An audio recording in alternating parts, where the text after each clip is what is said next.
pinakamaliit na programa na ibinaba ng ating Ama dito sa lupa. Ito yung mula sa langit, mga kapatid.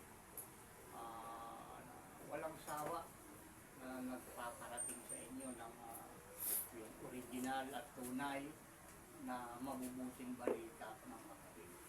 Ito yung laman ng banal na kasulatan na sinasabi na mapalad ng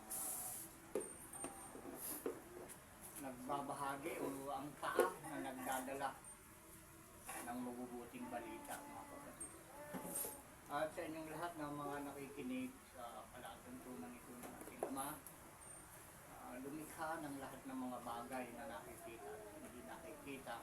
Saan man kayo naroroon, ano man ang inyong katayuan sa buhay, sa inyong lahat, mga kapatid, ang biyaya, awa at kapayapaan ng ating Ama sa pamamagitan ng Espiritu ng kanyang panganay na anak na si Isa, ating Panginoon, mga Panginoon at ating Hari ng mga Hari, ay sumainyo ang lahat. Siya nawa at siya nawa. Gaya ng dati, mga kapatid, tayo ay magkakaroon na naman ng pagbabahabahagi. Ito yung may tinuturing sa banal na kasulatan na pagkain ng ating espiritu. May tinatawag ata sa English na pa. Tawag dun. Yung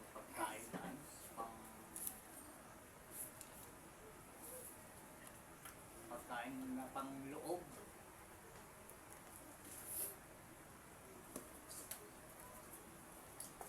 Ito na maalala, hindi mga kapatid. Pero hindi gaano mahalaga yun. Ang mahalaga, itong mga nakasulat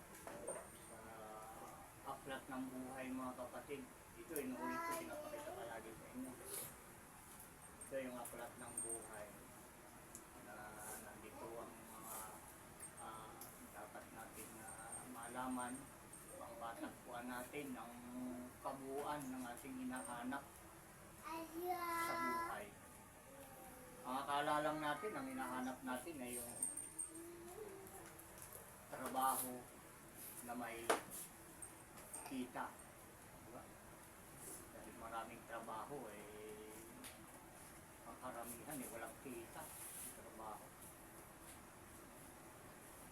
Ang number one na hinahanap ng mga tao, yung trabaho na may kita at para may maibili tayo ng kailangan sa araw-araw. Diba? Yan ang napakahalaga para sa ating mga tao. Pag tayo ay patuloy na magkaroon ng ating kailangan sa araw-araw, pagkain, damit, bahay na matutulugan, na pag umulan hindi ka mababasa. Magkaroon lang tayo ng ganung bahay na pag umulan hindi ka mababasa, pag nag-init ay hindi ka matatagos ng sikat ng araw, hindi kang sumilong, hindi ka nababagabag sa loob ng bahay mo. At hindi lahat ng tao, mga kapatid, mayroong ganong uri ng tahanan na pag umulan sila hindi nababasa, pag uminit hindi sila nainitan. Marami, mga kapatid, yung mayroong tahanan pero pag umulan nababasalin lang sila. Marami yung ganon. At yung iba ay aminado na ganon na lang sila. Yung iba, ganon na lang. Hanggang doon na lang yung hangganan ng kanilang pananaw sa buhay. Ayaw na nilang umabanti pa sa ganung sitwasyon ng kanilang pamumuhay. At makikita natin yun sa pamamagitan ng pang-araw-araw na kanilang ikinikilos, hindi na sila naghahangad pa ng karagdagan ng kanilang kinikita sa araw-araw para yung mga pangailangan nila na lubos ay kanilang marating, umaabot. Mahirap magtayo ng bahay. Isang napakahirap na bagay yan, mabigat. Mabigat na bagay yung magtatayo ka ng bahay. Dahil yung mga pirang gagastusin mo dyan, hindi na babalik yan eh. At ang sa pinakamahirap doon sa tayo kukuha. Ay dito sa ating bansang Pilipinas, napakahirap ng ano dito. Kumita ng pera. Pero kung sa trabaho, wala kang nasabi, maraming trabaho dito sa ating bansang Pilipinas. Maraming trabaho. Ang problema, ipagkita ng pera.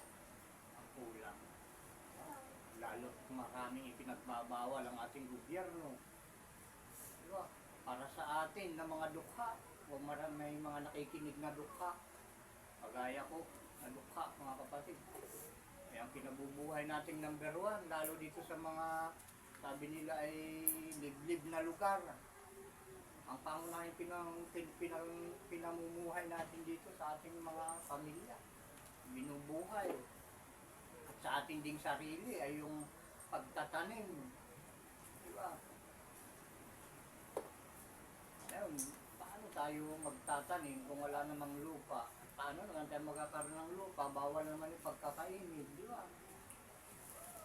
Hindi nasasakop isipin ng panyan ng gobyerno dahil ang mahalaga kasi sa kanila kung sino yung makapagbibigay ng buwis, kung sino yung paparating ng malalaking income sa pamahalaan, yun yung kanilang tinututukan, mga investment na sinasabi nila. Pero pag sa patungkol na sa atin ng mga dukha, ay hindi nila napapansin kung ano yung talagang para sa atin. Nung bata pa ako nakita ko na open noon ng pagkakain yun. Kaya doon sa lugar namin, bihira yung ano doon. Bihira yung nagugutom. Kahit wala kang bigas, kapatid. Kahit wala kang pera doon sa lugar namin, hindi ka magugutom. Dahil may tanim ka eh. Kahit wala kang bigas, meron kang kamuting kahoy, meron kang saging, mga gabi na yan, na nakakain. At yun ay talagang paalalayan ka niya na mabuhay ng mga pagkain yan. Hindi lang bigas, mga kapatid, hindi lang pera. Mga kapag-alalay sa'yo sa pamumuhay sa araw-araw. Mas maganda yung katayuan noon. Isa ngayon. Ngayon ay pera. Pera talaga ang banyo. Para may maibili ka. Kung gusto mo kainin. Gusto mong bumili ng kamuting kahoy. At bihira kung may kamuting kahoy na ngayon. Ayun na. Bawal na yung magkainin. Kagaya dito sa amin. Siksikan na yung mga tanim dito sa amin. Hindi naman makaabanti na yung lupa na dapat pagtaniman. Dahil magkainin eh. Kaya magkakalahok na ngayon dito sa amin yung tanim. Yung taniman ng ano yan, mais, kalahok na yung saging. Kakabuno na doon. Kakabuno na doon. Kalahok na yung saging, kalahok na yung kamuting lanot, kalahok na yung kamuting bagin. Ganun yung nangyayari ngayon. Ibis na kalahating ektarya sana doon sa kamuting bagin. 2 hektarya sana o 3 doon sa saging. Hindi na eh, doon sa kalahating hektarya nandun na lahat yung ano. Sana mapansin ng gobyerno natin yan. Kung paano sana ang pagpapahalaga ninyo sa malaki, ganun din sana ang gawin ninyo sa maliit. Dahil ang dukha, mga kapatid, ang turing ng mga mayayaman ay maliliit. Dahil ganun din ang gusto natin. Huwag kang titingin kung ano yung size ng tao, kung ano yung pamumuhay na mayroon sa isang tao para kahalagaan nila. Pag sinabing tao, pagaya mo yan, kapatid. Kung ano yung pagpapahalaga mo sa sarili mo at nakita mo na yung kaharap mo ay tao rin, na katulad mo, kagaya rin yan ng sarili mo, mga kapatid. pahalagahan mo rin sila kagaya ng sarili mong pagpapahalaga sa iyo. Sana matumbok. Kung may nakikinig na may mga katungkulan, matumbok sana ninyo. Tingnan sana ninyong mabuti kung sino ang dapat ninyong pagbawalan na magkaingin. Dahil ang pagbabawal ay ibinabagay dun sa dapat pagbawalan. May mga dapat pagbawalan talaga at mayroong hindi dapat pagbawalan. Kagaya ng mga bata, bawal manood ng mga for adults sa mga bata. Di ba? For adults only yun eh. Bawal sa mga bata. For adults na. Kagaya nung pagkakaingin mga kapatid, hindi na dapat magkaingin yung mayayaman. Yun ang pagbawalan ninyo dahil may kaya sila. Pero pag nakita yung dukha, talagang walang lupa. Umaasa na lang na sila ay ginagawang katulong o alila ng mga may lupa na gusto naman nila sana magkaroon ng lupa. Dapat bigyan natin ng pansin yan. Tayo gobyerno. Kayo. Tayo kako na lang dahil sakop din ako ng gobyerno. Ito yung sinasabing ano. Kung ikaw ay sakop ng gobyerno ay dapat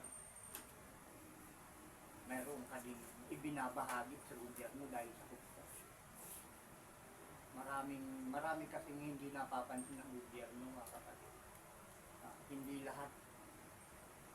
lahat ay kanilang binibigyan ng pansin.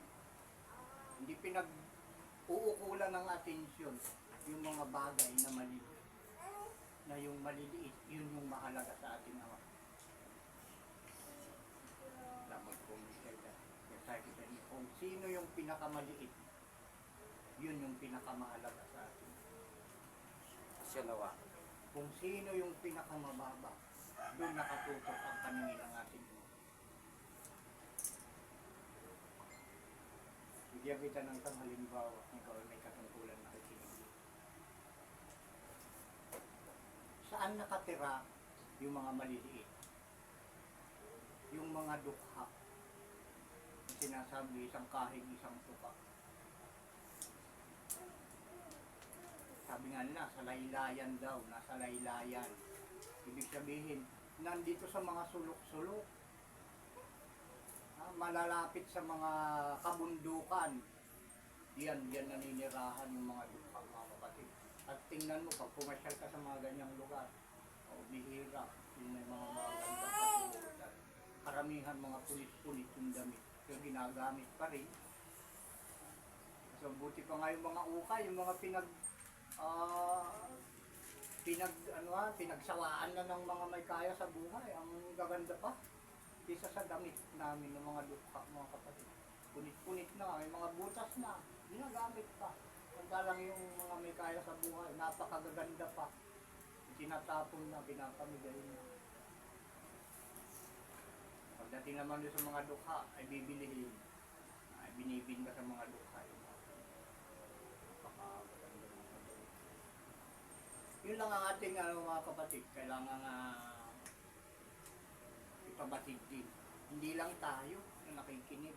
Pag nalaman natin kung ano talaga yun, dapat sanang unahin na gawin para sa ikabubuti ng lahat ng mga kapatid.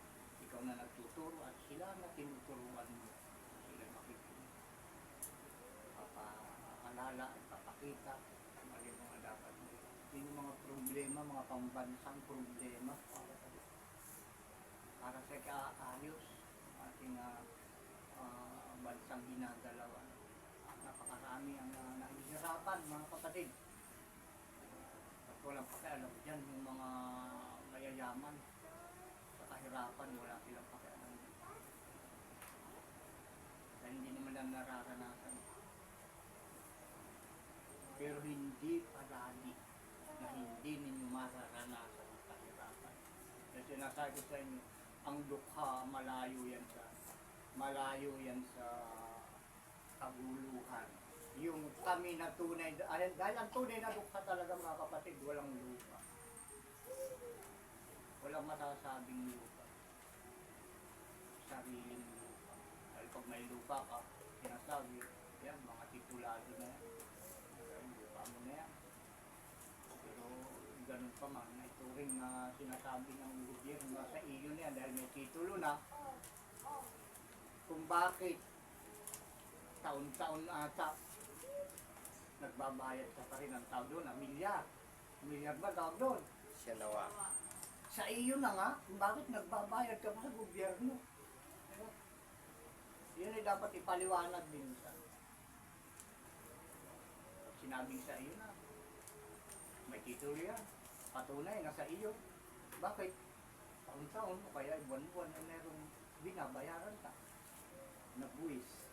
Buwis, ang tawag doon. Nagbubuwis. Ibig sabihin, pag nagbubuwis ka, isipin natin mabuti mga kapatid, pag nagbubuwis ka sa isang bagay, ibig sabihin hindi yun sa iyo. Binubuwisan mo eh. Ibig sabihin, pinahiram lang sa iyo yun. Hindi sa iyo. Nagbubuwis ka eh.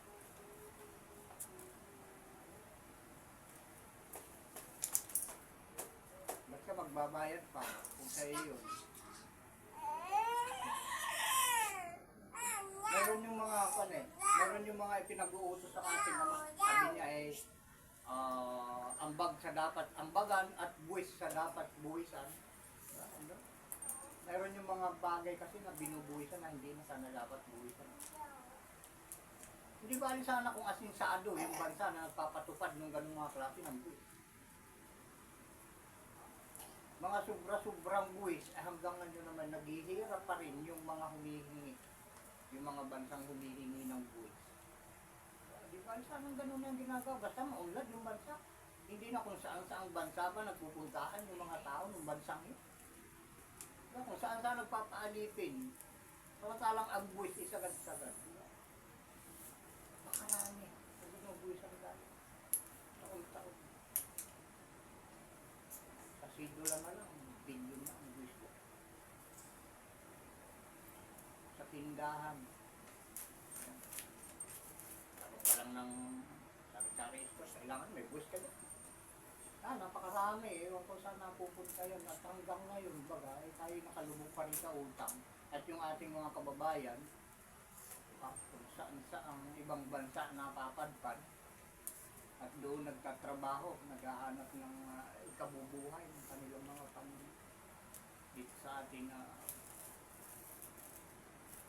sagad kung manulit ng buwis na kung ano. Pinaglalalayaran, nagtatrabaho para may pangbayad ng buwis doon sa lupa. Dahil pag ito ang trabaho sa sarili mong lupa, hindi mo malulubog ka din na sa utang. Dahil yung mga produkto napakamumura. Napakamura ng mga produkto natin dito. Mayroon naman nagtuturo kung paano pagtatanim. Ayun, pag nagsipagtaniman, yung mga gugulay na, kung ano, pag nagsipagdami yung mga tanim, kaya naman, nagbabagsakan yung presyo. Yung iba, tinatapon na yung kanilang mga naani dahil ibinta man nila ay lugi rin. Eh di mas mabuti pang itapon na lang. Di ba? Kaysa sa ibibinta mo na yung bumili sa'yo, sila lang makikinabang. Di ba? Ikaw na nagbinta, luging-lugi. Yung mga ganon. Gaya yung mga kamatis mo, pinagtatapon lang. Tuni-tunilada, pinagtatapon lang ng kalsada. Sobrang dami. Samantalang yun ay sinadjust ng mga nag-aral, anong tawag, agriculture ata yun. Isinadjust, tinuro nila kung paano pagpaparami, no? Pagpapabunga. Ngayon, yung nagtuturo, ang problema sa kanila nagtuturo, kung paano magtanim at dumami yung bunga ng itinanim, hindi naman nila binibili. Dapat sila din yung mamimili nung itinuro nila kung paano itanim at magbunga ng marami. Diba? Diba? Sana dapat ganun eh. Ayun, pag bumunga, wala na silang pakailan doon. Yung nagtuturo nung kung paano dumami. Diba? Bakit ko nasabi ito mga kapatid? Dahil yung mga produkto, ng mga nabubuo, malakas, kapat, hindi kayang ubusin ang ating pamilya, ang ating pamilya. Napakarami ng problema natin sa Pilipinas, kaya kailangan magpakatatag tayong mabuti. At iisa lang ang nakikita kong solusyon sa mga problema yan, mga kapatid. Yung makamit natin ang pangako ng ating Ama. Yun lang ang nakita, ang naiiwang solusyon ngayon. Maabot natin, marating natin ang pangako ng ating Ama sa langit na siyang lumikha ng lahat ng mga bagay na nakikita at hindi nakikita. Sa mga hindi pa nakakaalam kung ano yung mga pangako ng ating Ama, ito babanggitin ko sa inyo: biyaya, pagpapala, kapayapaan, at buhay na walang hanggan. Alam niyo, biyaya, mananagana ka sa araw-araw, hindi ka magkukulang pa ito ay binibiyayaan ng ating Ama. Hindi ka mamroblema sa buhay, ano yung kakainin mo bukas at sa mga susunod na araw. Anong kakainin mo mamaya, bukas, susunod na araw, hindi ka mamroblema. May nakahanda palagi ang ating Ama na ibibigay sa iyo. Pero hindi mo yung tatanggapin ng basta-basta. Meron ka kailangang pagdaanan, mga kapatid. Kailangan tuparin mo yung kanyang hinihiling o hinihingi. Ayan, para makamit mo yun. Akala ng mga mayayaman, mga kapatid, ngayon, ay simulang pa noon, ala nila sila tunay na binibiyayaan. Pero magkwento ka, kapatid, kung may nakita ka ng tumanggap ng tunay na biyaya. Yung tunay na biyaya, mga kapatid, matatagpuan mo dun sa huling pangako. Ang tunay na biyaya, buhay na walang hanggan. Yun yung tunay at kabuuan ng biyaya, mga kapatid. Dapat nakarating sa iyo. O, sinong mayaman, yung nakatanggap yung pangako na buhay na walang hanggan? Sino ang alam nyo, mga kapatid? Wala, no? Walang listahan ng nabuhay ng 2,000 taon. Pero sa Biblia, may sa nung hindi pa naitala ang listahan ng mga taon na may nabubuhay na nung 1,000 taon. Pero ngayon, nung sinimulan na at ginawa na at kasalukuyan hanggang ngayon, ay umiiral, nararanasan natin sa araw-araw nating pamumuhay, nakalista yung taon, buwan, araw, at pitsa. Diba? May talaan tayo ngayon. Pero nung unang panahon, wala pa yan. Simula nung itala ito, nung ipanganak ating Panginoon, hindi ita, talaan. Talaan. Ibig sabihin, pag nagpasimula ang talaan, may buwan.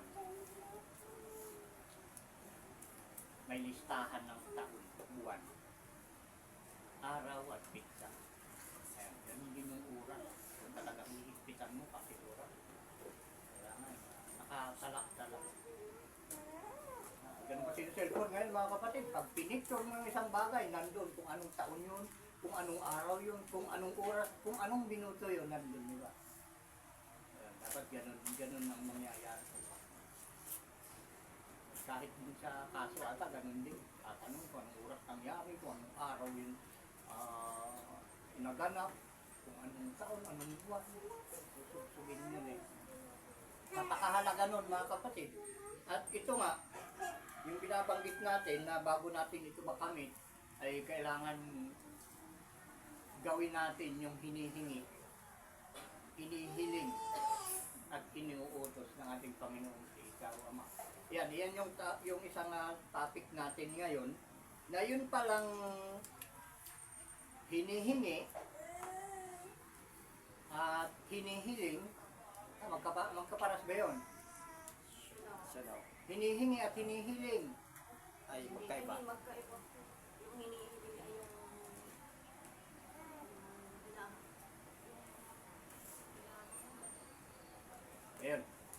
nagsasabi dito sa atin na magkaiba daw yung hinihingi at hinihiling. Pero may isa pa, nakasama yan. Inuutos. Mga kapatid, tatlong bagay yan. Hinihingi, hinihiling, inuutos ay magkakaugnay. Magkakasama yan. Malalaman natin yung kabuuan yan. Makinig kayo mabuti. Hinihingi, hinihiling, inuutos. Yan. Yan ay iisang ganyan, iisang relihiyon yan, mga kapatid. Nagkakaisa yan. Yung hinihiling, hinihingi, hinihiling at inuutos. Iisang paniniwala niya, iisang relihiyon, magkakaisa yan. Kung isipin natin mabuti, iba-iba yung hinihingi. Yun yung pinagis na natin. Pahingin niyo. Diba? Diba? Yung iba ay ang tawag ng iba dun ay parang nanglilimos. Yung paghingi ay parang naglilimos dahil hindi ka magbabayad dun eh. Pag hiningi, pahingin mo nga, hindi mo babayaran yung pag binigay sa'yo yung hinihingi mo. Yung hinihiling, ganun din. Maliban na lang kung meron kayong usapan, yung sa hinihiling mo, bibigay sa'yo, o bibigay ko sa hinihiling mo, pero ganito. Yun, merong mga ganon na may usapan. Meron namang hinihiling na ibibigay sa'yo na walang pinagkaiba dun sa pahingi. Kaya yung paghingi, sinasabi nga natin ng Espiritu Santo, sinabi sa atin, na yan na iisang relihiyon. Pag iisang relihiyon, ibig sabihin, magkaisa. Diba? Magkakapatid yan at yan ay hindi naghihiwalay. Iisa ang paniniwala. Ayan. Para maliwanagan tayo mga kapatid sa ating sinasabi. Dahil yung kasing yung utos din eh. Yung hingi, hiling at utos. Ayun yung isa na ating dapat pang malaman na yun na ba eh, yung bang utos, hingi at hiling, ayan ba hindi naghihiwalay, yung ba ay magkakaisa. Dahil yung utos kasi ay yung ano yan eh,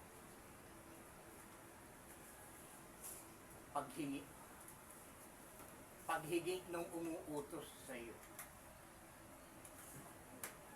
Halimbawa, pinutusan ka mo ng tubig ng tatay. Ano tawag doon? Utos. Diba? Utos. Tumigib ka nga. Yun ay hinihiling niya sa iyo na gawin mo. Ha? Naunawaan nyo? Hinihingi niya sa iyo na gawin mo yun.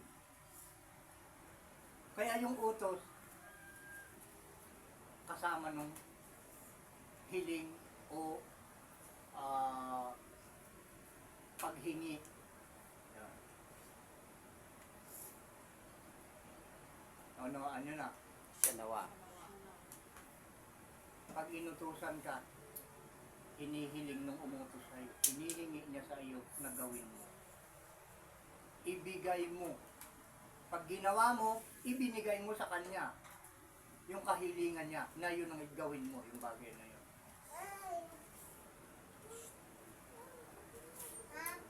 Ito kasing bagay na ito, hindi natin matatagpuan o maririnig kahit sa ang paaralan mga kapatid. Dito lamang. Dahil ang nagtuturo sa atin dito ay ang Espiritu Santo. Kita nyo yung isang kapag basahin natin yung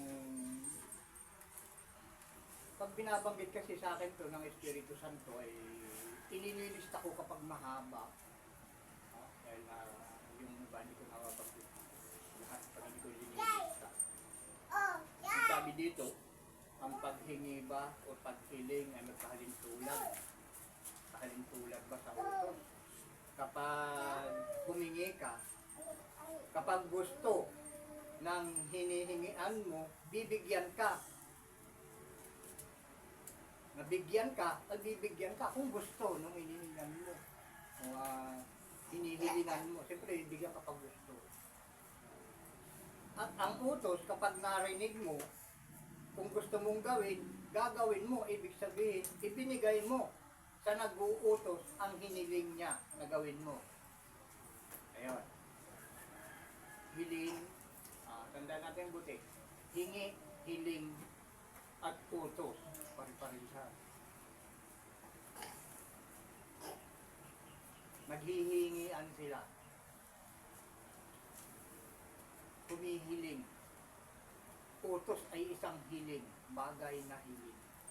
At dito sa may bandang huli mga kapatid, naroon pa tayo malalim na dapat abutin. Diba halos ano ito eh, parang pinipiga nito yung isip natin mabuti. Ito mga salitang ito. Yung utos ba? Ito ay maunawaan lang kapatid nung makikinig na mabuti. Hindi mo ito basta-basta maunawa kung hindi ka makikinig na mabuti.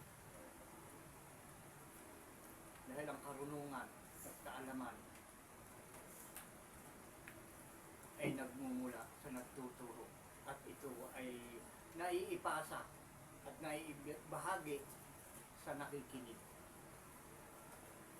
Kaya kung hindi ka makikinig na mabuti, hindi mo ito malalaman, kapatid.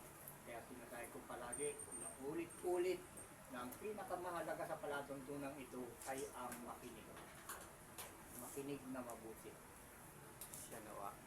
Kaya lumalabas ng utos o hiling o paghingi ay magkahalintulad. Ayan, yung sabi sa atin ng Espiritu Santo.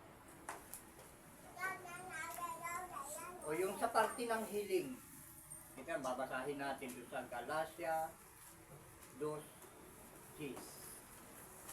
Ayan, ito ang mga halimbawa ng hiling. Galatia 2:10. Ayan natin ang invest na matakapat. Dahil ito ay may karugtong ito hanggang sa unang Sabat, mga kapatid. Ay, nakalimutan ko mga kapatid, ngayon na pala, August 23. Sita kayo, nahuhuli. August 23, araw ng Sabado, taong 2025. Ayan, yan yung ating panahon, kapanahunan na ating kinaroroonan. Ano yung nabanggit kanina na versikulo? Galatia. Tingnan natin mga kapatid kung tayo ay may Bible. Kung wala naman, yung bagong nakikinig, baguhan pa lang nakikinig ngayon, magpalagay na kayo ng Bible sa cellphone nyo. Kung kayo naman may signal, pwede naman kayong download. Hindi kayo mag-download ng Bible kahit anong language. Ilocano Bible, Tagalog Bible, mas maganda kung kumplituhin mo. Kung marunong ka mag-Ilocano, Ilocano Bible. Kung marunong kang mag-English, maglagay ka rin noon, English Bible. Kung marunong kang mag-Tagalog, Tagalog Bible. I-download mo lahat ng uri ng salita dito sa Pilipinas na Bible sa cellphone mo para kung mayroong usapin na kagaya nito ay meron ka ding bubuklatin, hindi yung nagtuturo lang ang bumabasa ng Bible. Kailangan susundan din ng nakikinig. Kung yung binabasa nga nung nagtuturo na yun ay nasa Bible, meron kasing nagtuturo na binubuklat yung Biblia, hindi naman yun ang kaniyang sinasalita, hindi yung laman ng Bible, mga kapatid. Kaya ito yung ando sa Galatia 2:10 na patungkol dun sa healing na binabanggit natin na kagaya ng paghingi. Yung pagkaalam natin, healing, hingi, kaiba. Tapos yung utos pa pala ay katulad din ng paghingi, paghiling. Bago kahit ako nagulat dito na ngayon ko lang din nalaman ito. Wala pang isang oras na makakalipas. Binigay sa atin ng Espiritu Santo. Hindi pa natin natagpuan mga kapatid, yung Galacia. Kayo natagpuan nyo na ba? Sa nawa. Galacia, nasaan ka? Bago Corinto. Ay, Corinto lang.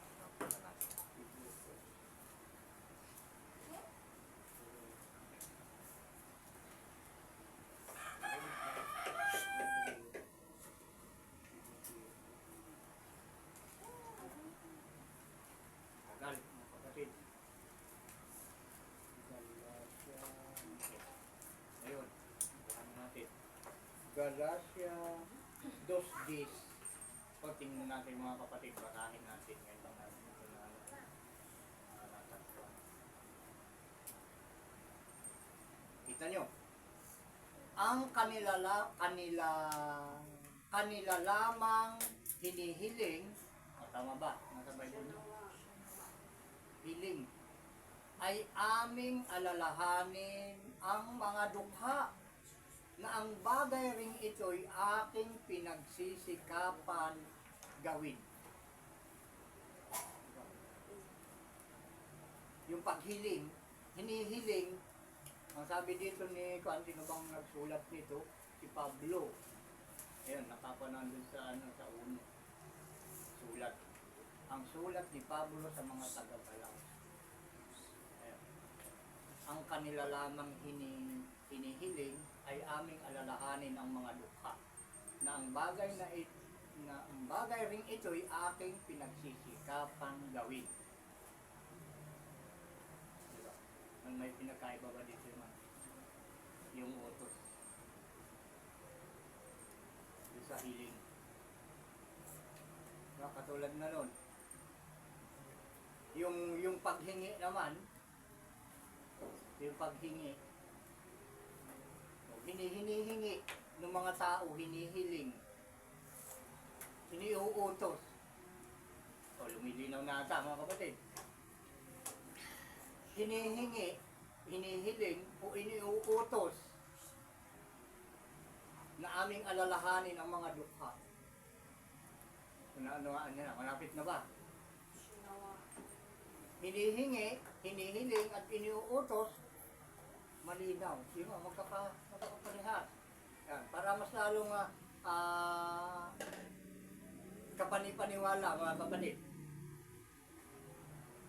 Magtuloy-tuloy tayo. O, ito yung una nating ating binasa na paliwanag dun sa hiling.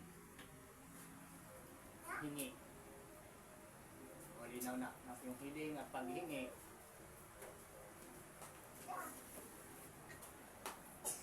ay isa. Abante tayo. Yung isa pa dun sa hinihingi at hinihiling, nagkasama dun sa unang Samuel 1:17. Unang Samuel, atras tayo, sinasabi nilang bagong tipan ata ay lumang tipan ata ang tawag nila dito. Pero hindi ko tinuturing na lumang tipan kung mga kapatid. Kasama ito ng kabuuan, mga aklat. Yung una, ay kasama pa rin ng sitawin yung huli.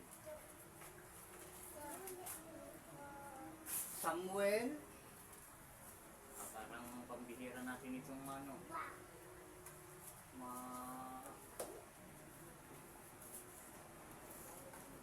mabasa ko.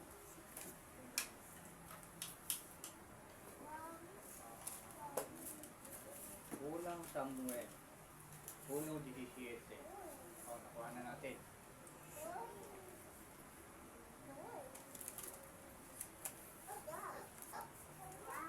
Kita nyo, kanina tayo ang alam natin iba yung hinihingi sa hinihiling, di ba?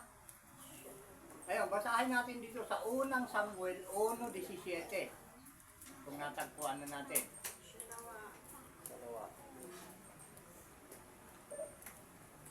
Kuha na. Basahin na natin. Nang magkagayoy sumagot si Eli at nagsabi, yumaon kang payapa at ipagkaloob nawa sa iyo ng Diyos ng Israel ang iyong hiling na hinihingi mo sa kanya. Kita mo, yung hiling na hinihingi. Tingnan mo, magkasama. O, naniniwala na ba kayo? O hindi pa? Yung hinihiling at hinihingi na magkasama. Ngayon po, tatlo ito eh, yung hingi, hiling at utos. Kailangan malaman natin ngayon ay magkakaparehas. O ngayon, may patunay na dito yung hiling na hinihingi. Diba? Ang hiling kasi parang panaing eh. Yung dalangin, ang hiling. Pero yung dalangin, paghingi yun, di ba? O, di parehas. O, malinaw na. Ayan. At ito ba, yung isa, andun sa Mikas, sa Iskutso. Doon naman namin matatagpuan tayo doon. Mikas, sa Iskutso. Mikas. Parang ano to, ay, sorry. Hindi na po, nahulog yung Bible mo. Mikas, doon. Pwede matagpuan dito. Yun, Mikas. Kuha na natin yung Mikas sa Iskutso. Dito.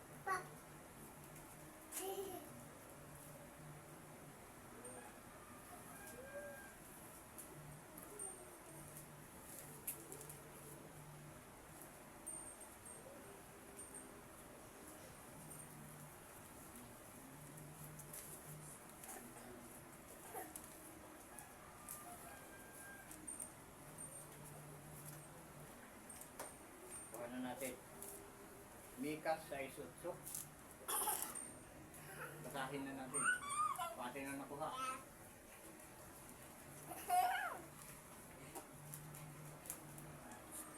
Kaniyang ipinakilala sa iyo o tao kung ano ang mabuti at ano ang hinihingi ng Panginoon sa iyo, kundi gumawa na may kaganapan at ibigin ang kaawaan at lumakad na may kababaan na kasama ng iyong Diyos. Ano ba hinihingi sa atin? Ang ating Panginoong si Isa.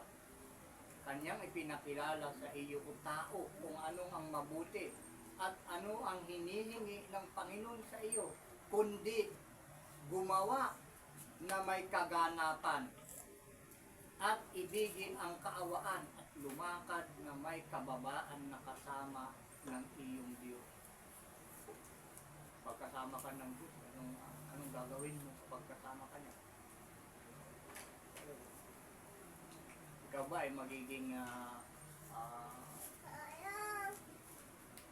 tagapag-utos niya? Gagawin mo ba siyang utusan? O ikaw ang magiging utusan niya? Kasama maging kasama kanya. Ang hinihingi ng Panginoon sa iyo, ipinakilala, kundi gumawa na may kaganapan at pagbigay ng kaawaan at lumakad na may kaganapan na kasama ang iyong Diyos. Lumakad na may kaganapan. Ang kaganapan kasi mga kapatid, pag ginawa mo yung nagawa mo yung 10 utos na niya, yun, naganap mo. Yun yung kaganapan, yung matupad mo yung kanya buong kautusan. Yun ang kaganapan. At andun nga mga kapatid sa Exodo 20, 1:17. Pagkasama mo ang Diyos, kasama mo ang ating Panginoong si Isa o Ama, yung hinihiling niyang hinihingi niya sa atin na gumawa ng kaganapan at ibigin ng kaawaan. Maawa. Yung kaawaan. Yung katulad ng pagninegosyo, mga kapatid, huwag kang masyadong magpalaki ng tubo. Kung ganansya, maawa ka naman sana sa pinagmumula ng produkto na sila ang nagtanim. Sila yung naglinis, tapos ibigin ka sa inyo. Ngayon, ang gusto mo, na ikaw na namimili, mas malaki pa ang kita mo kaysa doon sa nagtanim, ay na hindi na gusto ng ating. yung mga kalabisan. Yung kumita ka lang ng ano, 5 pesos o 4 pesos sa isang kilo. Napakaganda naman kapatid. Ay, yung iba kasi, bibilihin nila ng 15, ibibinta nila ng 30. O kaya bibilihin nila ng 12, ibibinta nila ng 30. Di mas malaki pa yung kinikita nila kaysa doon sa nagtanim. Yun yung kalabisan. Ibig sabihin nun, hindi ka lumalakad na may kaawaan. Hindi ka naaawa doon sa nagbibinta sa'yo ng tubo. Lumalakad ka ng walang kaawaan. Ngayon, yung kaawaan na yun, mga kapatid, ay matatagpuan mo sa nagsasalita ngayon sa inyong harapan. Ayun, maraming nakatatatilay sa atin ngayon. Dahil iba yung uri ng pamimili natin, mga kapatid. Kumita lang tayo ng wala pa akong tinitang 5, 4 pinakamataas sa isang kilo. Pag nag-3 na kasi, wala na. Pag ibibiyahe ko, wala na. Pero pag 2, may kita ka kung dito nila kukunin. Pag 3, ibibiyahe mo, wala ka. Pag 4, 5 yun. Meron din. Kahit kumuha ka ng kasama mo, sa 4.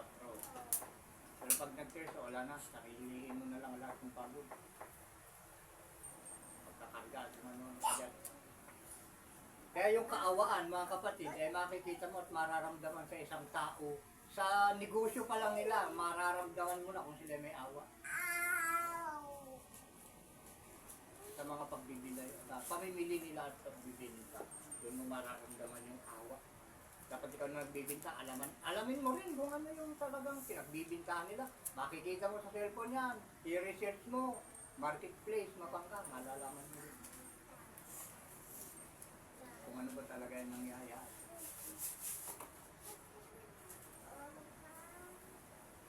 At itong utos nga, paano naunawaan ito? Malalim kasi ito eh.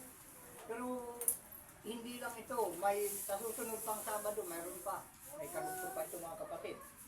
Na yung hinihiling, yung hinihiling at utos ay isa.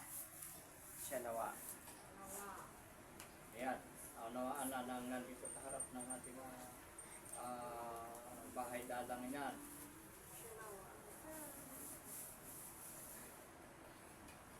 Tingnan natin, basahin natin dun saan. At may utos. May utos naman kasi. Sabi nila, yung utos ay kailangan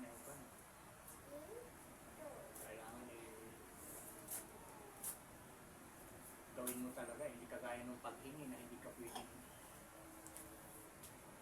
pwede kang hindi magbigay. Pero pag utos, kailangan gawin mo. May ganun talaga. Alam mo kapatid, sumasagi sa isip nyo yan na nakikinig. Yung utos, pwedeng hindi ka magbigay. Ganon din naman yung paghingi, di ba? Kung ayaw mong magbigay, hindi ka naman talaga magbigay. Kung gusto mo lang. Kagaya din ng pagsunod sa utos. Pag inutusan ka, sasabi ka, diga, kagaya nung utos ng gobyerno, huwag ka magkakainin. Meron naman nagkakainin, di ba? Kaya pa unti-unti. Kasi arabi huwag, ginagawa rin nila. At halos hindi mapansin na nagsisik. May nagkakainin o wala. Kakainin sila, isang di pa lang. Pero susunod na taon, isang di pa na naman. Ay, 5 taon, ay gano'n na kalawak yun, mga kapatid. Ganun na lang yung style ng ginagawa. Yung hindi pagbigay at hindi pagsunod, wala rin pinagkaiba yun, mga kapatid. Pag humingi sa iyo isang tao at hindi mo binigyan, wala rin pinagkaiba yung pag inutusan ka ng Diyos at hindi mo sinunod, parehas ganyan, mga kapatid.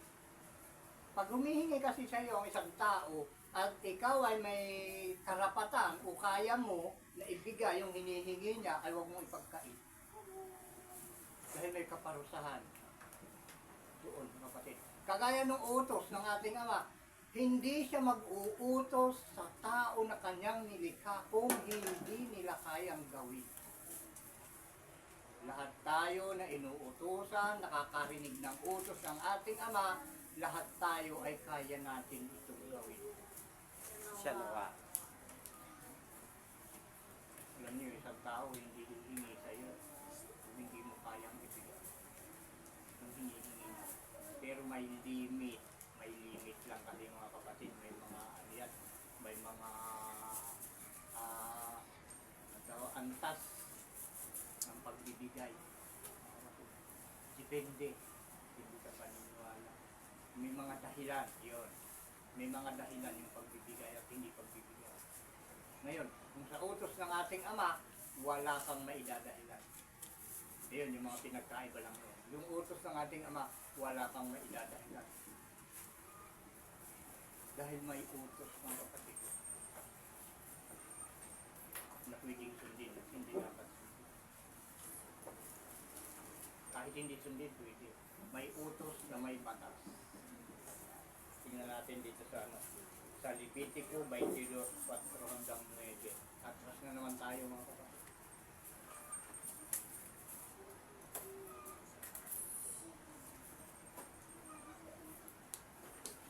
Levitico, aklat ni Levi.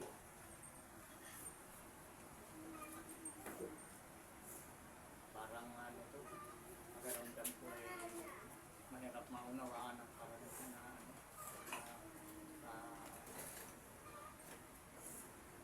nakikinig ngayon. Ano ba ito? Sinasabi nito? Sabihin nyo. Pakahirap unawain. Kaya makinig kayo mabuti para maunawaan nyo mga kapatid. Yan sinasabi sa atin ng Espiritu Santo ngayon. Hirap na sila. Naunawaan. Maunawaan. Anong nabanggit natin kanina? Levitico 22:4 hanggang 9. 4 hanggang 9. Yan.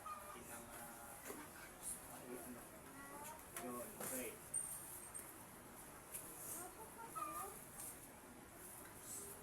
May utos kasi na may kaparusahan. Alam niyo mga kapatid, kapag humiling sa iyo ang isang tao at hindi mo binigay at lalo't may kakayahan ka na ibigay, may parusa na ibinigay ang ating Ama doon. Huwag mong ipagkakait sa iyong kapwa yung mga bagay na hinihingi niya sa iyo kung kaya mong ibigay. Huwag mong ipagkakait.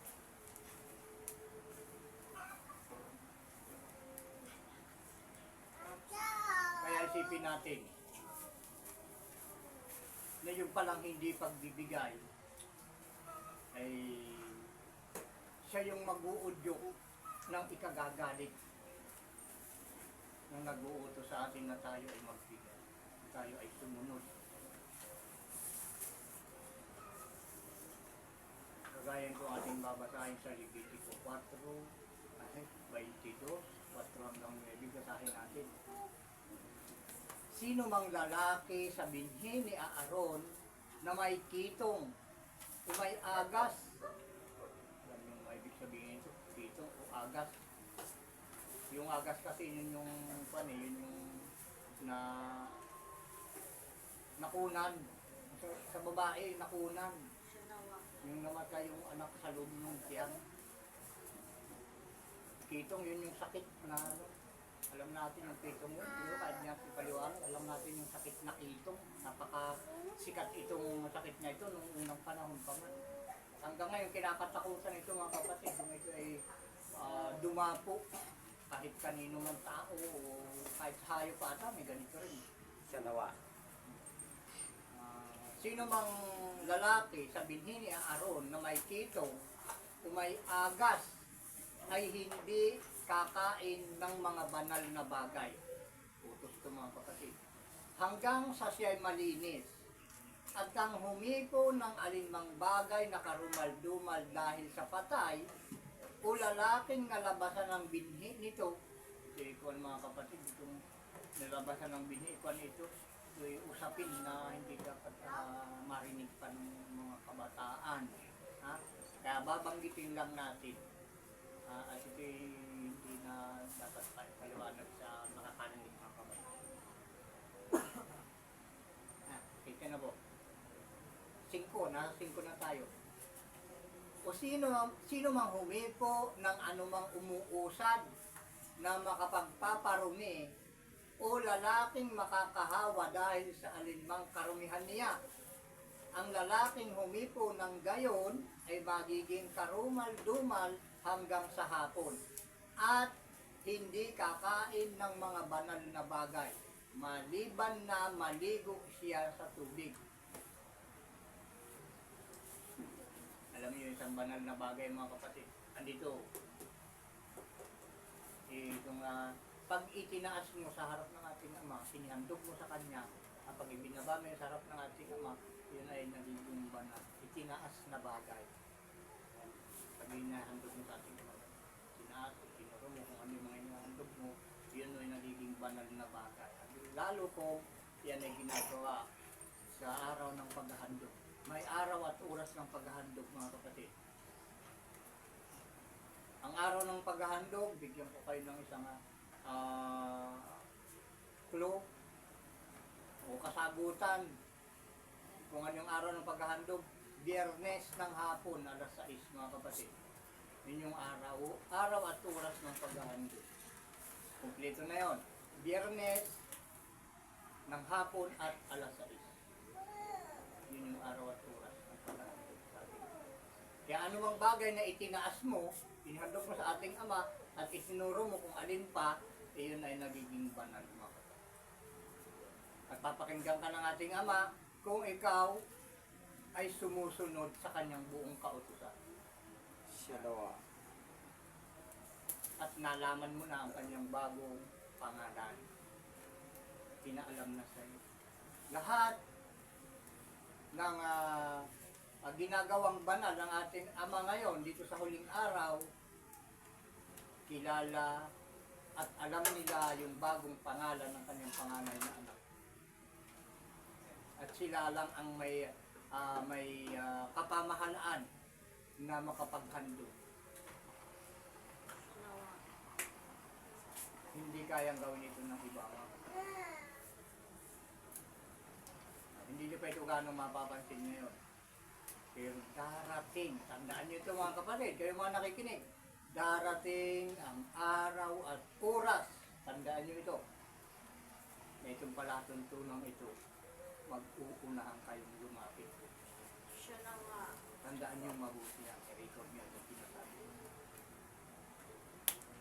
Darating ang araw at oras na pagsisikapan ninyo na kayo lumapit dito.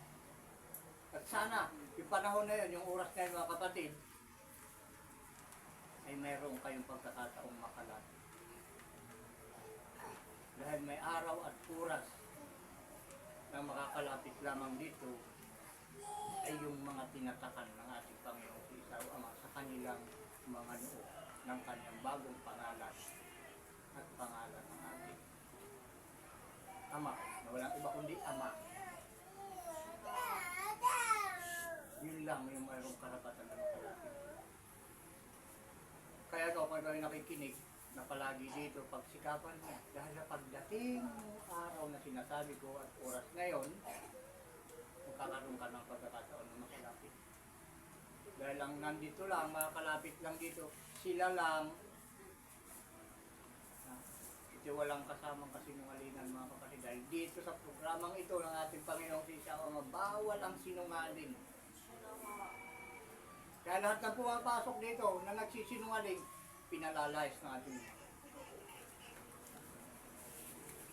Pwede kang pumasok dito, pero hindi ka mananatili kung sinungaling ka. Kung hindi mo kayang tanggalin ang pagsisinungaling, hindi ka magtatagal dito. Ito yung napakasambira na samahan mga kapatid. At ngayon nga sinasabi ng karamihan na paghandaan ang kinabukasan. Ito na yan mga kapatid. Pero tandaan natin mabuti, lahat ng bagay ay may kabaliktaran. Lahat ng bagay ay may kakontra. Mabuti at masama, tama at mali, maganda at pangit. Yung tama, mga kapatid, nasa harapan ng ating Panginoong Hesus.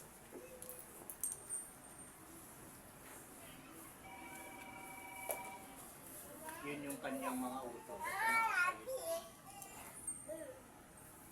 Yung binanggit natin, na sinasabi ng karamihan na paghandaan ng kinabukasan, ang tunay na bukas na dapat natin paghandaan ay yung kaparusahan, mga kapatid. Yung kaparusahan ng ating Ama. Yung paglipol sa mga masasama.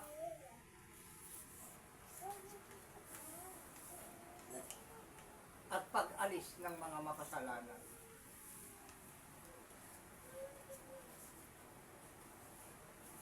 Ngayon, sino-sino ang mga masasama at sino-sino ang mga makasalanan na aalisin at malilipol sa sanglibutan. Ano-ano ang makikita natin ginagawa nila ng mga makasalanan at masasama sa lupa. Napakarami niyan, mga kapatid. Basahin niyo lang sa pungod. Basahin yung mabuti at inyong pag-aralan. Ngayon, dito tayo sa yung batas, yung utos na may batas, mga kapatid. Ay kailangan natin pahalagang mabuti. Dahil hindi lahat ng utos may kaakibat na batas na pwede mong baliwalain.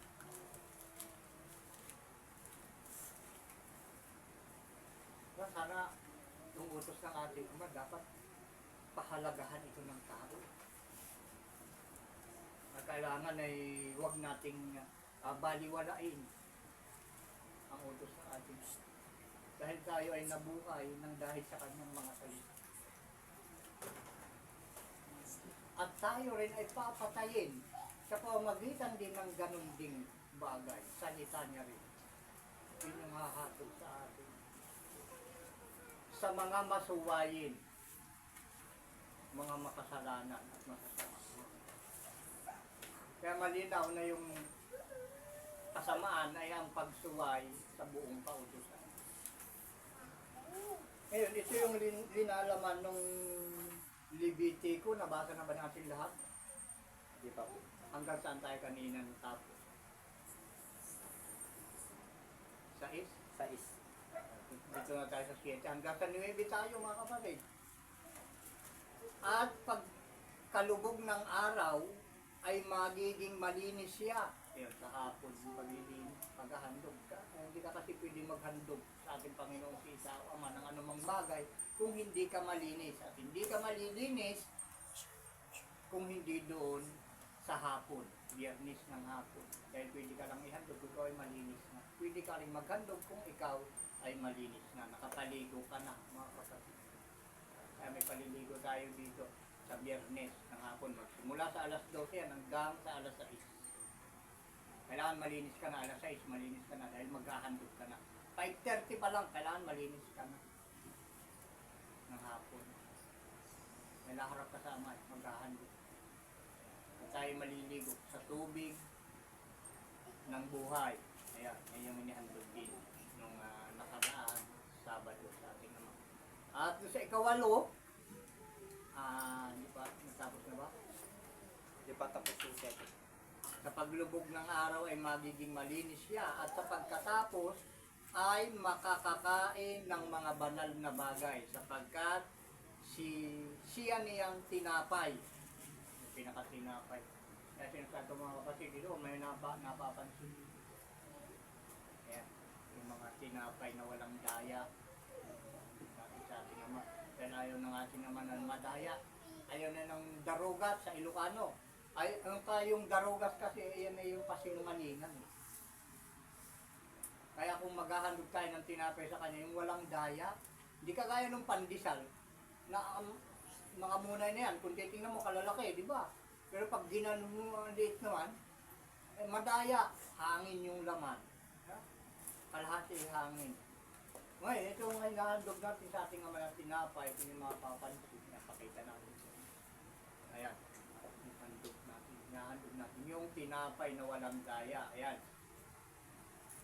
Mga kapatid, yan ay tunay. Pag iniga mo yan, ay talagang buo. Walang hangin sa loob. Sabi sa Bicol ay butog. Ayan, butog. Di ba? Butog sa Bicol, sinungaling, mayabang, mahangin. Ayan. Nabibigyan kayo dito ng tips kung paano maghahandog sa ating Panginoon sa isa. Pero hindi nyo kayang gawin. Hindi tatanggapin ng anak kung hindi kayo malinis. Kung hindi kayo malinis doon sa tubig, hindi kayo nakaligo doon. Kaya napakahalaga dito yung pagligo. Hindi pa rin natin natapos yung kete. Tapos natin, sa 8 na tayo. Yamang bagay na namatay sa sarili. Yaong bagay na namatay sa sarili o nilapa ng mga ganit ay huwag niyang kakanin nang makapagpapahawa sa kanya. Ako ang Panginoon. Yun yung mga tira-tira ng mga halimbawa, kayo may nasilo na na baboy o kaya nagsisilo ng baboy damo o kaya iusak. O, nasilo. Pagkatapos natagpuan ng leon o tigre o kaya sawa. Kinain tapos hindi na ubos. Diba? Hindi tira na yun ng iba, ng hayop. Ay hindi na pwedeng kainin yun. Pero may nakita ko mga kapatid na dahil sa hindi nga nila alam yung utos ng ating Ama, na kahit tira na ng mga hayop, iniluluto pa rin kahit kakalahati na yung natagpuan nila na usan na kanilang masilo dahil tira na ng mga iba't ibang hayop, ay linuluto pa rin, kinakain pa rin nila. Yung iba naman, kahit yung isang buo na baboy ramo na matagpuan nila dun sa kanilang nahuli na malaking sawa, nandun sa loob ng tiyan, pag nakita nila yung buo pa sa loob ng katawan ng sawa, linuluto pa rin nila. Yun yung pinagbabawal na natin. Karumal-dumal, marumi yun, ayaw pinagbabawal. Ayaw ng ating magtanggapin yung ganong klase ng tao na maghahandog sa kanyang harapan. Hindi ka pwedeng maghandog pag gano'n ang yung mga kinakain. Kailangan alamin muna yung mga bagay na makapagpapalinis sa iyo, sarili, bago ka makapaghandog sa ating Panginoon sa isaw. Yung mga nagsasabi na sila ay pastor, tapos kumakain ka naman ng mga baboy. Alam niyo yung pastor, mga kapatid, yan ay naghahandog. Yan ay sacerdote ng Panginoon. Siya naghahandog ng mga malilinis na bagay. Huwag mong sabihin na ikaw ay pastor ng isang reliyon. Kung kumakain ka naman ng ipinagbabawal ng ating Ama, nagsisinungaling ka lang. Hindi ka tunay na pastor. Ang tunay na pastor o sacerdote, ating Panginoon, ay malinis. Lahat na pinagbabawal ng ating Ama na pagkain, huwag mong kakainin. Dahil magkaray pagkain, pero hindi lahat ay dapat. Para sa mga tinatawag at pinili ng ating Panginoon sa isaw. At doon sa 9, iingatan nga nila ang aking bilin. Baka sila'y magkasala sa paraang iyan at kanilang ikamatay. Kita niyo yung bilin kasi yun yung utos eh. Bilin, paalala, utos. Yan, walang pinagkaiba. Baka ikamatay. Kung kanilang lapastanganin na ako. Lapastanganin, ako ang Panginoon na nagpapabanal sa kanila. Yan yung mga kapatid. Yung bilin, iingatan. Ano ba yung bilin? Di ba yun ay wala pinakaiba yun sa utos ba? Bilin. Utos. Parehas yung bilin eh. Ikaw pinagbilin ko sa'yo na huwag mong gagawin yan. Huwag mo ganun. Siya na. Di ba pinagutos ko sa'yo na huwag mong gawin yan. O, yung pa palang kakibat pa ng utos. Kakibat na. At may ano, doon sa bilin, pag hindi ginawa, sabi dito sa 9, ingatan nga nila ang aking bilin, baka sila'y magkasala sa paraang iyan at kanilang ikamatay. Kaya pala kinamamatay, kaya pala lahat ay naniniwala na mamamatay ang lahat dahil sa pagsuway. Alam na nila, sila na umaasa na lahat ay mamamatay, alam nila na sila ay sumusuway. Dahil ang umaasa lang sa kamatayan ay yung mga masuwayin. Pag masunurin ka, ang pangako natin ang mabuhay na walang hanggan. Siya na nga. Sundin mo ang aking utos at mabuhay ka. Diba? Yung Nawa. pangako niya eh.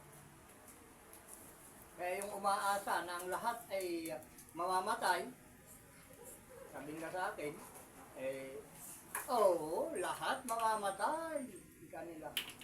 Ayun pala ikinamamatay ng tao, yung pagsuway sa bilin. Diba, napakalinaw. Huh? Nagsisinungaling ba ang banal na kasulatan? Ulitin natin. Sa 9, Levitico 22:9. Ingatan nga nila ang aking bilin, baka sila'y magkasala sa paraang iyan, at kanilang ikamatay, kung kanilang lapastanganin. Ako ang Panginoon na nagpapabanal sa kanila. Pero pag ginawa mo, magiging banal ka pa pala doon. Yung pagsuway, paglapastangan, kapatid. Alam niyo ba yun? Yung pagsuway, paglapastangan.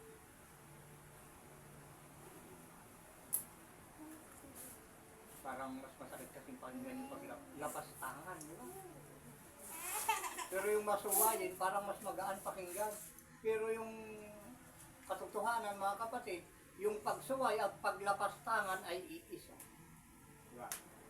Yan ang tinuturo sa atin ng banal na kasulatan. Kaya tandang mabuti yung mga bilin. Para wag mamatay. Palaging ang laman ng ating iniaaral dito, yung palaman palagi ay buhay na walang hanggan. Kaya inuulit ko sa mga umaasa na ang lahat ay mamamatay, sinusigurado ko sa inyo na kayo ay sumusuway. Dahil ang kamatayan ay nandun lang sa mga sumusuway. Siya nawa. Ito pa, ituloy-tuloy natin ito. Mayroon pa tayong babasahin sa Malakyas 2:1 hanggang 4. Malakyas. Ito yung nasa panghuling payo dito ata eh. Siya nawa. Malakyas 2:1 hanggang 4.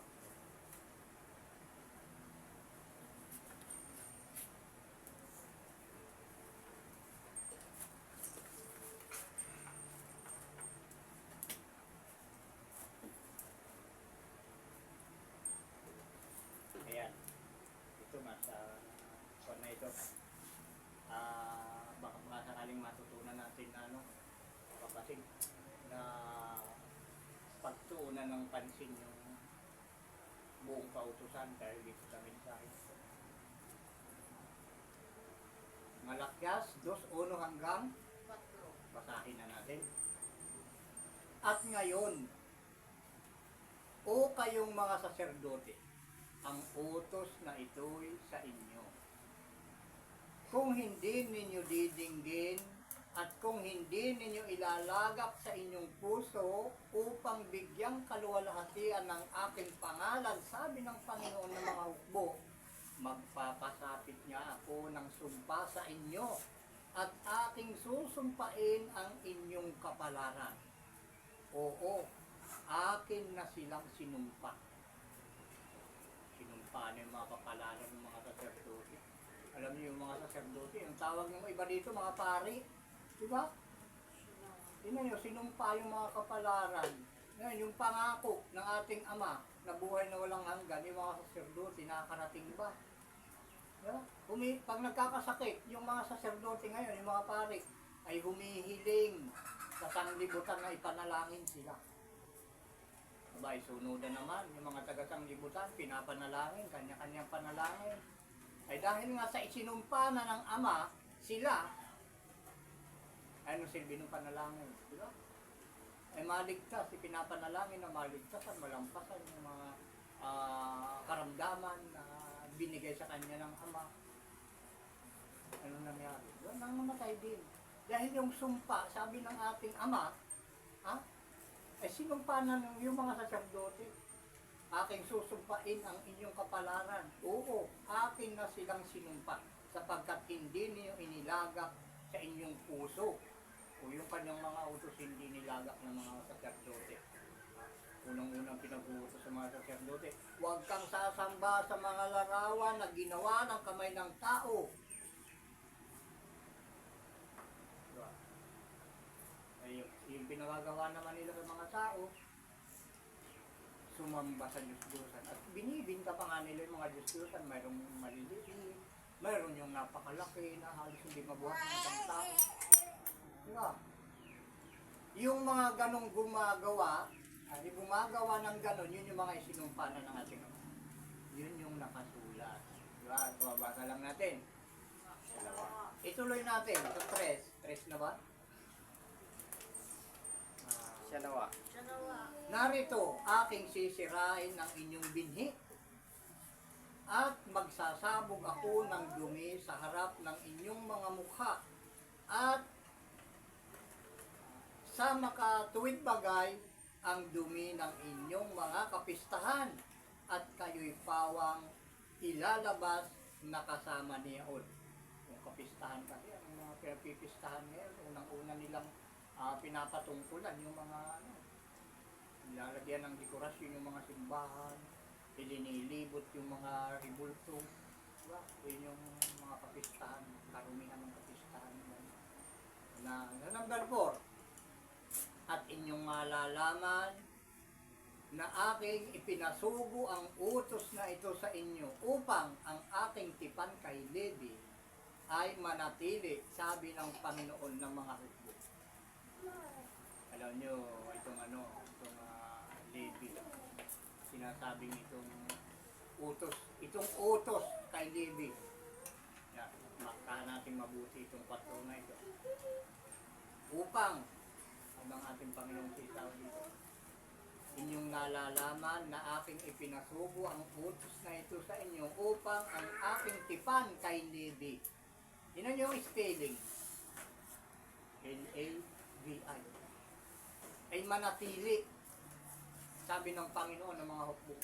Yung kanyang utos kay Levi ay manatili.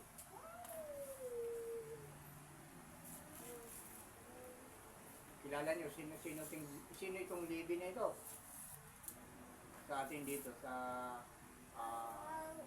nasa harap ng ating Panginoong Kaisawa.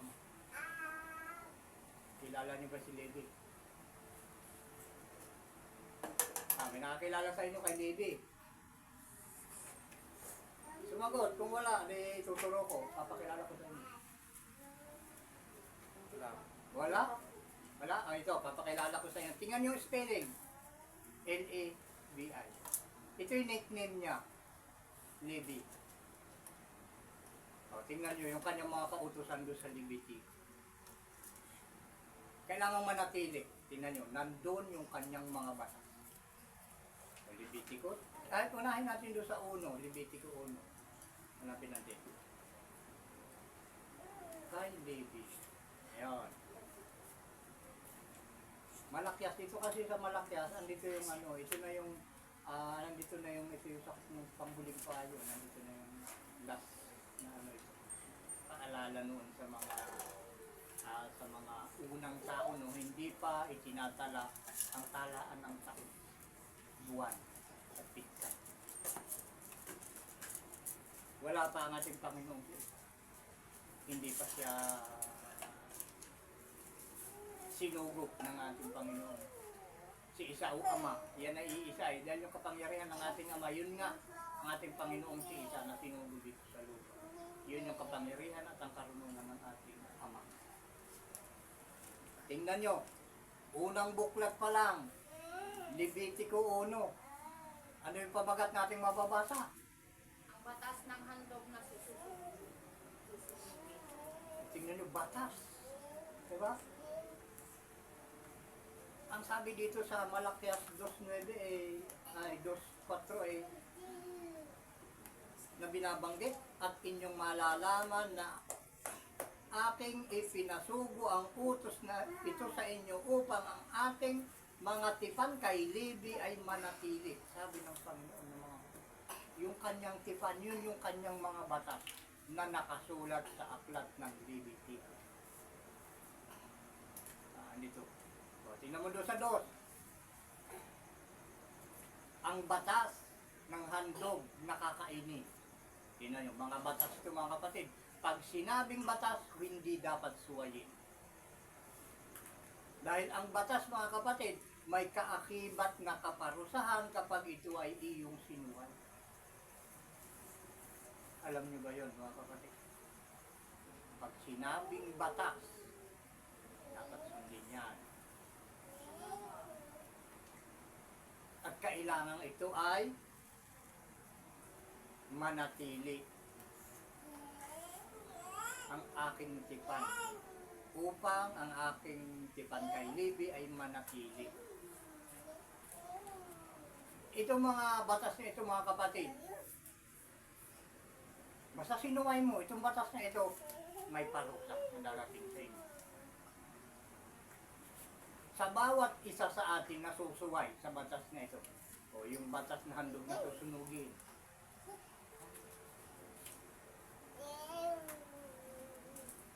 unahin natin isa-isa, ito napakahaba. Sa number 3, batas na handog na pangpayapa. Sa number 4, batas na handog para sa kasalanan. Andun pa sa 13, 4:13, batas na handog para sa kapulungan. O, napakarami mga kapatid. Tinan yung Biblia nyo, napakalalaki nyo. Batas na handog para sa kasalanan ng mga pamunuan. At ito hindi pwede na maghahandog ka kung ikaw ay marumi. Kailangan malinis ka. Hindi ka kumakain ng mga pinagbabawal niyang pagkain. At kung makakain ka man ng hindi sinasadya, kailangan maliligo ka sa hapon para maging malinis ka. Saka ka lang makakapaghandog. Napakarami. Batas paghahandog para sa kasalanan ng mga pangkaraniwang tao. Batas tungkol sa handog sa pagkakamali.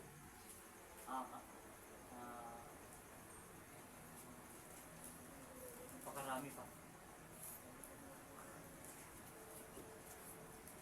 At yung sa 23, meron tayo dito mababasa. Levitico 23.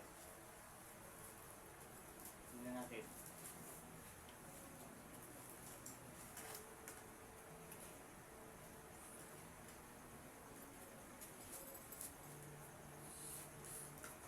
Tres. 20, meron pa rin. Batas laban sa kasagwaan.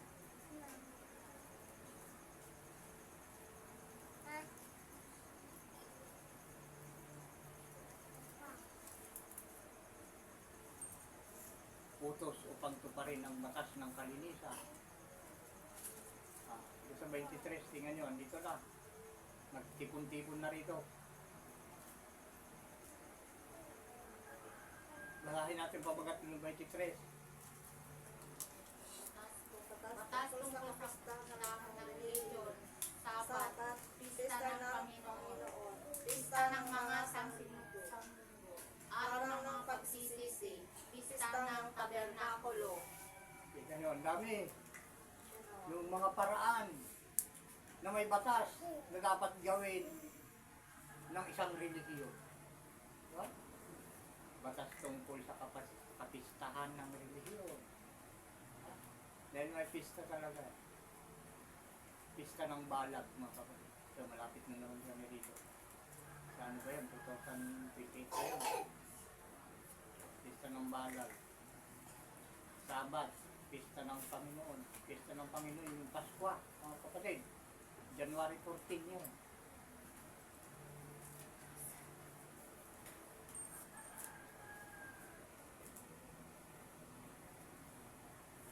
At bilang doon sa panghuli ng Levitico, 27:30.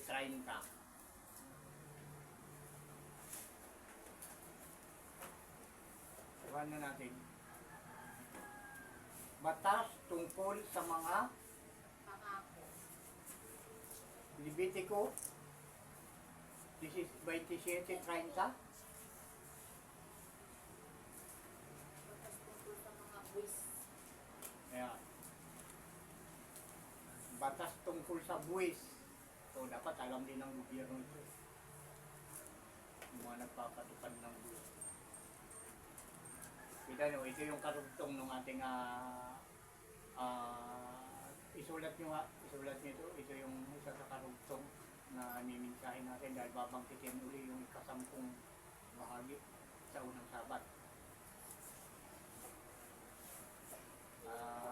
Ikalawang beses ito na mababanggit natin dahil palala na nga ng palala eh. Ito lang ang natatanging paraan mga kapatid para yung mga bansa eh maiwas sa tiyak na kaguluhan. Kaya nakabitin yung yun eh, nakabitin yung gira sa Pilipinas dahil nandito yung sinugo ng Ama mga kapatid sa Pilipinas. Ito nagsasalita sa inyong harapan ngayon. Ang huling sinugo ng ating Ama.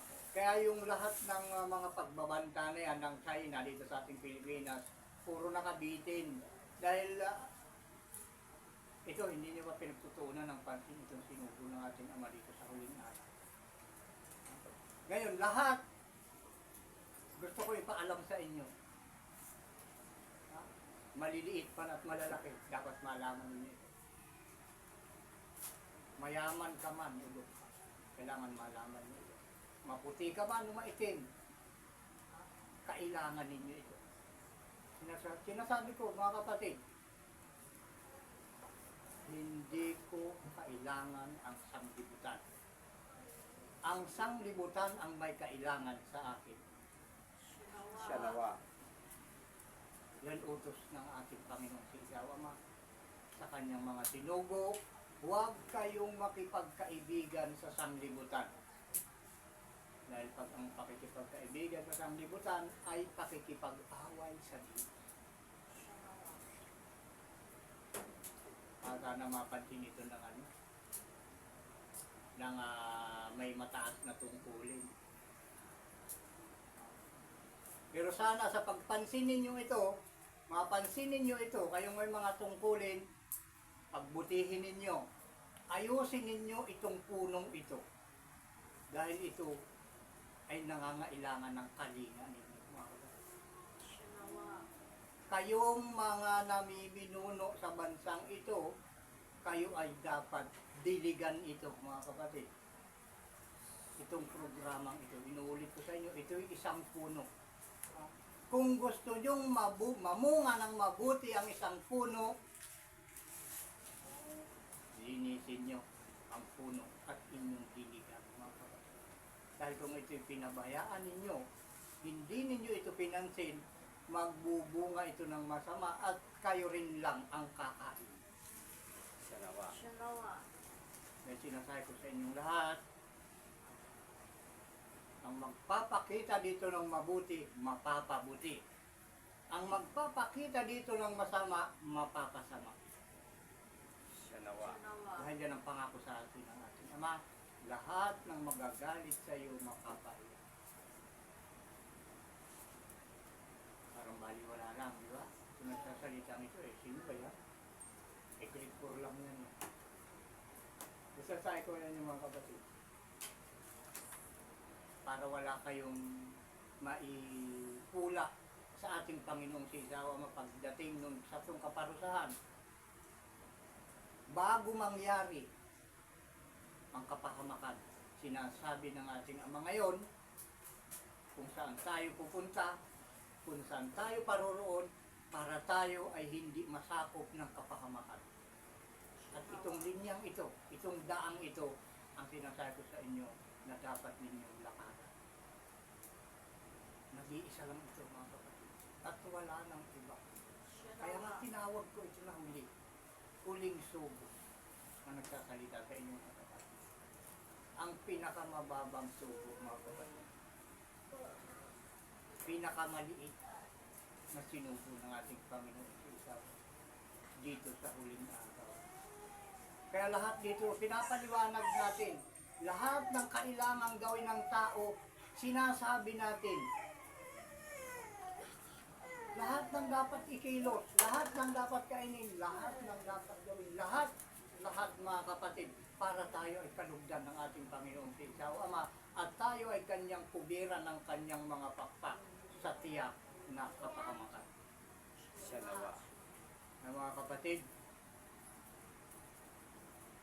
sa pamamagitan ng oras at minutong ito na dumating na naman, ang oras ng ating pagsamantalang paghihiwa-hiwalay, at muli sa susunod na ganitong oras, araw,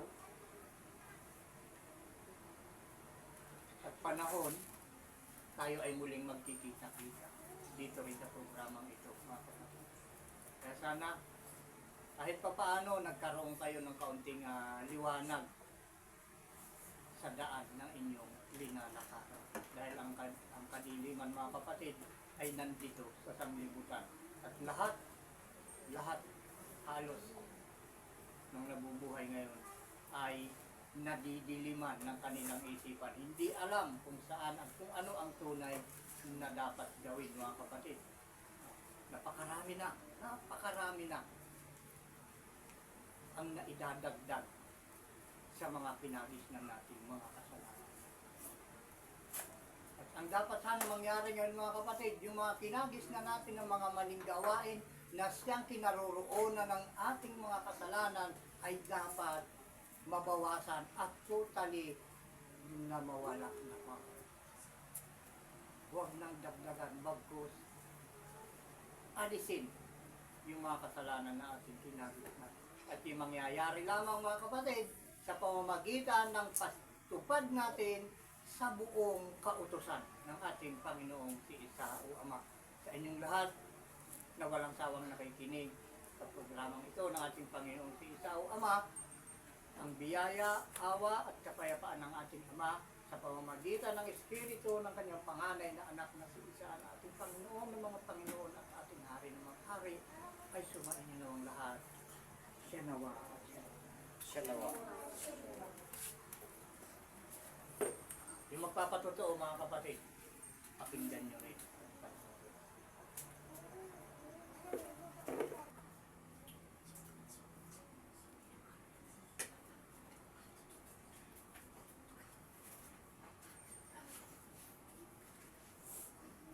Taas natin natin tayo kamay.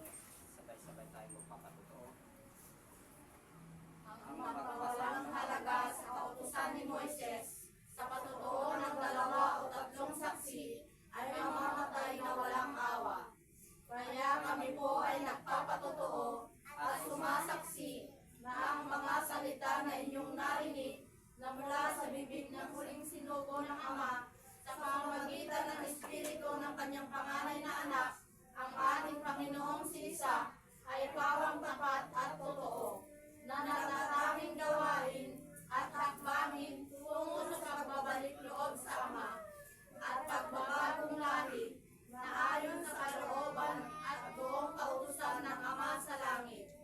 Ang pinagkakatiwalaan at sinugo ng Panginoong si Isa sa gawain at samahang pagkakaisa nito ay ang anak ng tao na propetang gaya ni Moises, na ito ang dapat na pakinggan ng lahat ng mga tao, sapagkat ayon sa aklat ng mga gawa, 3:23, tunay na sinabi ni Moises, ang Panginoong si Isa o Ama ay magtitindig sa inyo ng isang propetang gaya ko mula sa gitna ng inyong mga kapatid.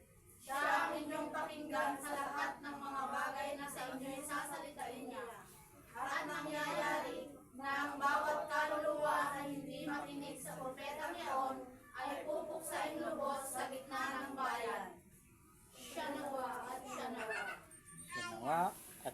Ha?